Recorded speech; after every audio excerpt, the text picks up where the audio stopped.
Dire pour convaincre. Dire pour convaincre, c'est un concours d'expression orale à destination des collégiens de la Charente-Maritime. Le département est partenaire de ce concours depuis sa création et a organisé la cérémonie de remise des prix qui s'est déroulée ce mercredi 18 mai au sein de la Maison de la Charente-Maritime à La Rochelle. Ce concours d'expression orale est proposé aux collégiens de 4e et de 3e en Charente-Maritime. 40 collégiens participaient en 2017-2018, mais ce sont aujourd'hui plus de 400 jeunes issus de 15 établissements qui se sont engagés dans l'aventure 2021-2022. Le principe, les élèves développent oralement un sujet en lien avec le thème de l'éducation citoyenne. Pour l'édition 2021-2022, il s'agissait de « Ma jeunesse, mes rêves, ma place, mon avenir ».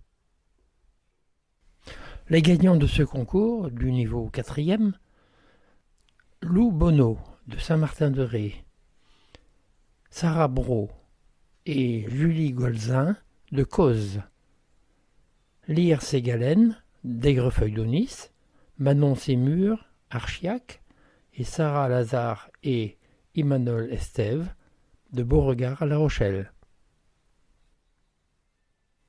Et au niveau 3e, Daphné Beuls et Noah Véron de Jean Guiton à Lagore, Elsa Card, Eugène Fromentin La Rochelle, Lydia Miouve, Pierre Mendès France La Rochelle, Ambre Samoyo, Jean Guiton Lagore, Bérénice Ballanger, Eugène Fromentin La Rochelle, Thelma Bénal, Fromentin-La Rochelle, Chloé Chambre, à Cauze. Et donc, j'étais en quelque sorte mise de côté. Je suis toujours passée après ma sœur. À mon arrivée en 6e, j'ai eu peur du regard que mes amis auraient pu porter sur la différence. J'ai eu peur de leur jugement vis-à-vis de ma sœur, de leur incompréhension sur ce que je vivais. Parce que, imaginez-vous 2 secondes à ma place. Vous avez 3 ans et vous voyez votre sœur comme la super grande sœur, comme un exemple. À 5 ans, toujours pareil, encore mieux. Elle vous aide pour les devoirs.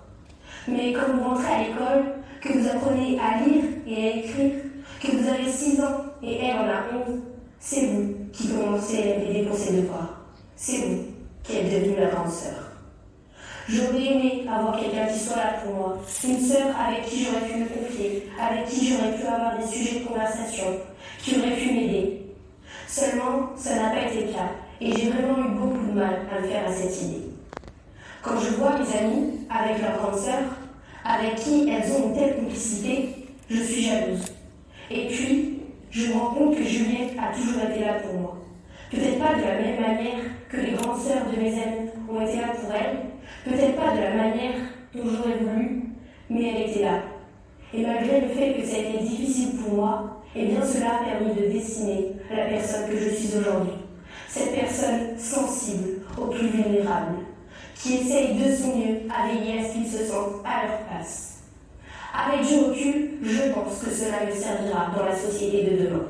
Cela va nécessairement m'aider à me construire, à ne pas prendre une pleine place, à accepter la différence. Si aujourd'hui, on me donnait une baguette magique, je changerais le regard que la société a sur le handicap, sur la différence. Car je ne crois pas que la manière dont nous appréhendons le handicap au sein de la société soit la bonne.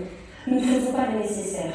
Pourquoi, dans les activités sportives, doit toujours faire passer des personnes en situation de handicap après des personnes normales, si c'est comme ça que l'on peut dire?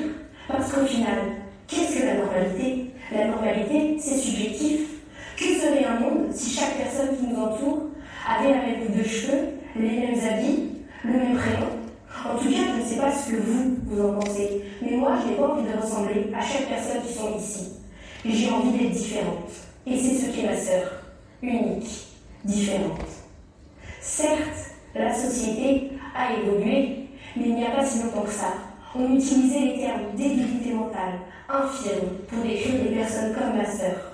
Et ce n'est qu'en 1980, que ces termes ont disparu.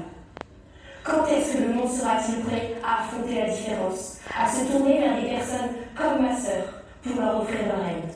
Ma place est peut-être là. La jeunesse future a peut-être elle aussi un rôle à jouer.